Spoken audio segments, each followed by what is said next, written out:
G'day geeks, Chris here, and as we count down the remaining few days to the wonderful and highly anticipated Masters of the Universe live action movie from Amazon, we are going to look at two more action figures from the the massive onslaught of Masters of the Universe movie product and merchandise and toys that they're just putting out, which is absolutely awesome.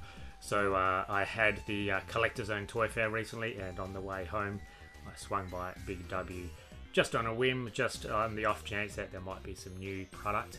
And there was, so two new figures. We've got the action figures from the new movie from Roboto and Trapjaw here. So Roboto and Trapjaw. Very excited, very happy that I found these on the shelves. Let's open them up and see what they can do. It was a very nice surprise to see these two figures on the shelves. So these were $24 from Big W, but hopefully Kmart and Target here in Australia will sell them as well. And they didn't show up on the Big W website, so yeah, it's always worth the thrill of the hunt, as we say. So yes, very happy to grab these. So these are part of the Master Universe movie core line, which are the cheaper $12 figures, but they have great articulation.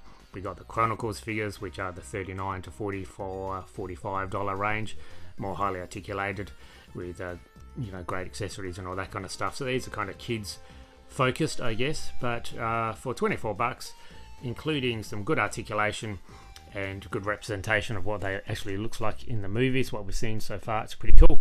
Just like the He-Man and Skeletor that I looked at in a previous video, those are the ones where you twist their back and they swing their swords. These have a similar kind of thing, and you can see that the other figures are advertised there. So yes, check out my He-Man and Skeletor video of the same line, and you can see Trapjaw's got a dial on his back.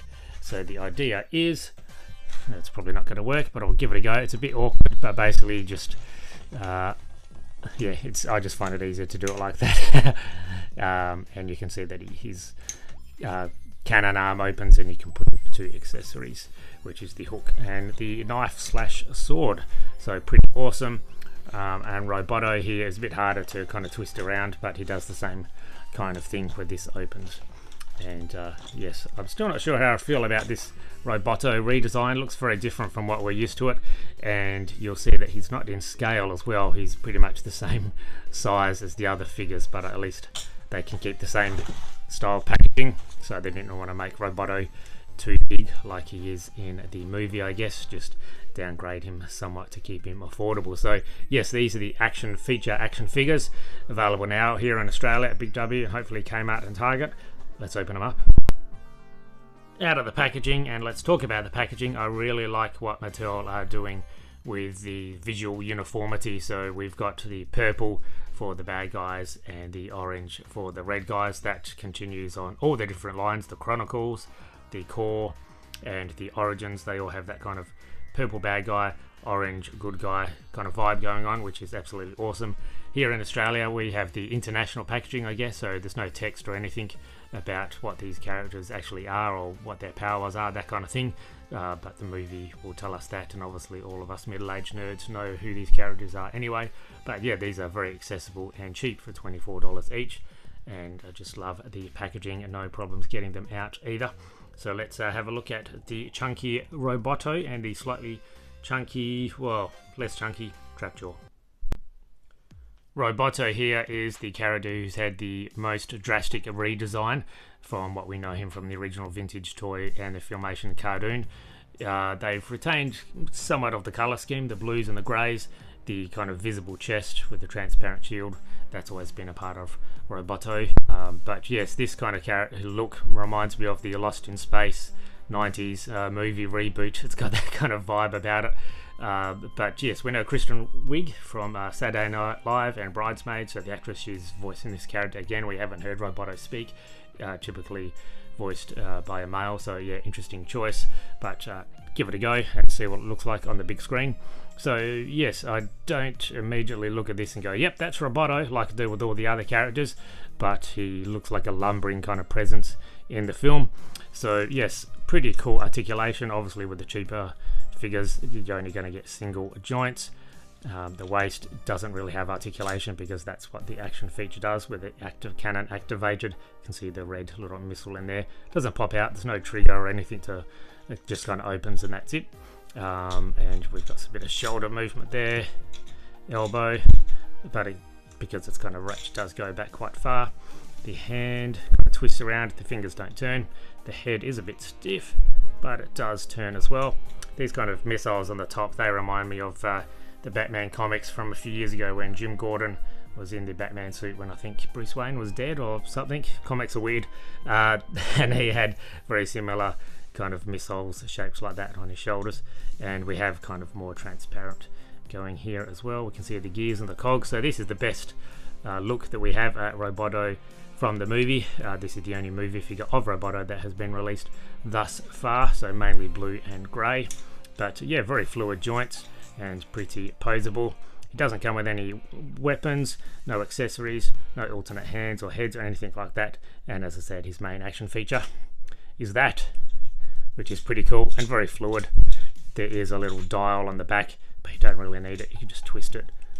So yeah, I think kids will have a lot of fun with this, and it adds a bit of colour on the Master Universe shelf as well if you're collecting all of the movie figures like I am. So there we go, Roboto.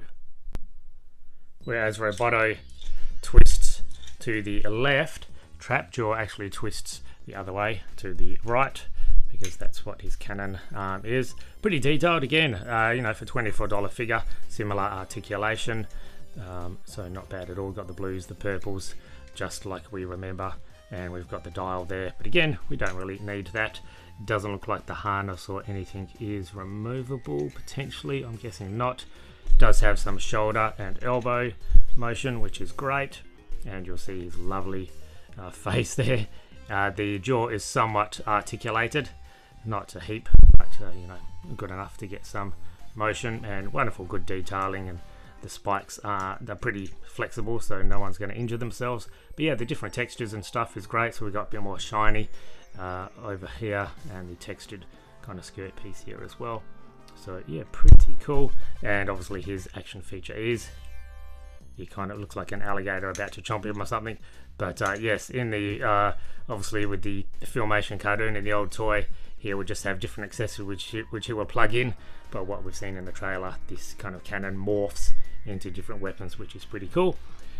Be aware that these are pretty small, so yeah, you don't want kids to lose them, so put them in a little container or plastic bag if your kids are going to play with them. But I'm assuming that that will just plug in there. And what that actually looks like, this is going to be a bit more difficult than I imagined. Okay, let's try that again. Okay, it does kind of take two hands, but yeah, if you just kind of plug it in, it's the bottom part that opens, so when you twist him, it just goes into the bottom part there, obviously, so it doesn't really affect it opening. And yeah, so it's a cannon without any of the accessories. You take out the knife and it just goes back to a cannon, and the hook we know Trapjaw is quite famous for. So yes, kind of hold it again, make it a bit more steady like that, and you've got the hook in, and it just kind of fits on the bottom part there, and yeah, there's the hook. So yeah, that, as I say, they are pretty small, but it works a treat. And yeah, I just love the vibrant colours that they're going with these designs. The green, the reds, the blues, all these characters look absolutely fantastic. Can't wait to see what they look like in live action. Again, no other accessories, no weapons to hold in the other hand, no alternate heads or hands, any of that kind of stuff, but that's fine. Pretty poseable, pretty detailed, and you can get a good range of motion with these guys. So yeah, Mattel have done well to make these kind of cost efficient, and I think these are good for kids, but also for those of us who feel like they're young at heart. Side by side, you can see that Roboto isn't exactly towering over him, but he is bulkier, and he's just a little taller than Trapjaw.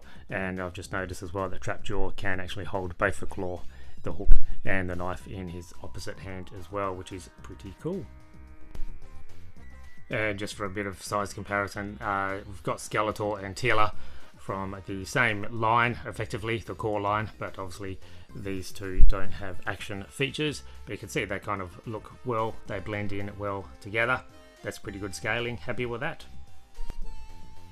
And here is the He-Man and Skeletor, the other two figures that have been released from this action feature core line. So all of these are now, I guess this is wave 1 and Trapjaw and Roboto are wave 2, but yes, they've all got the action features with the dial on the back, and they lift their weapons and stuff. So yeah, they look pretty good together. So double the price of the normal core figures, so $24 as opposed to $12, but definitely worth it. And I love that they've given like Skeletor and He-Man here extra paint applications and kind of weapon effects to make them a little bit more dynamic. So yes, so many options if you're a Master Universe fan, and hopefully after the movie comes out there are a lot more of those. You've got the Chronicles, you've got the core, you've got the Origins, and you've also got the core figures as well.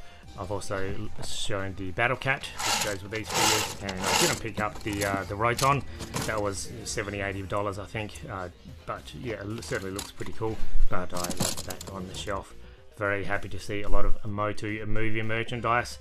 Let's all jump on this train. It just keeps picking up steam. Very happy to see it. Thanks for watching this video all the way to the end. Are you as excited for the Master Universe movie as I am? I certainly hope so. And yes, very happy that Mattel keeps giving us such wonderful toys. Thank you for watching all the way to the end, and I'll catch you in the next video. Goodbye, geeks.